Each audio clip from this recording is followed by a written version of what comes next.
Minister of Water Resources, Mr. Suleiman Adamu, has hinted that the ministry will introduce river training to control recurrent flooding of Rivers Niger and Benue to mitigate disasters and humanitarian crises.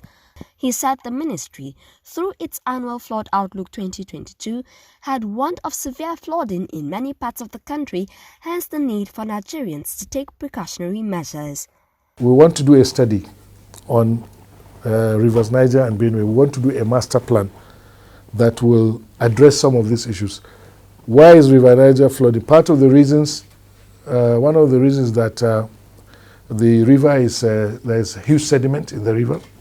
River Niger traverses the Sahara Desert. You know, it starts from the Futajalon, runs through Mali in the Sahara Desert. So it brings a lot of sediments every year. And so it's filling the river. And so when an extraordinary high-intensity flow comes in, you know, the river, the water, if the capacity of the river bed cannot take it, it will spill over the banks. And that's what's been happening. So one of the things we were trying to do, the engineering solution to that, is to have what we call river training. That involves dredging.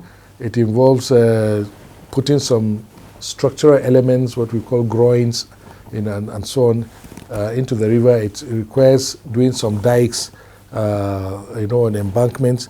It requires reclaiming certain floodplains, even straightening some of the sharp bends on the rivers, and so on and so forth.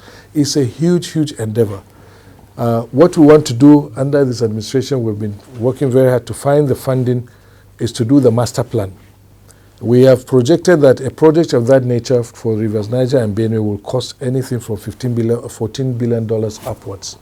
And this is not something that any one government can do. And in any case, it's not a job that you can do in a year or even in 2 terms of an administration. This is supposed to be a generational issue. So what we would, you know, we want to take the first step by doing that master plan and hope that succeeding administrations going into the future, the next 20, 30 years, will continue to work on them.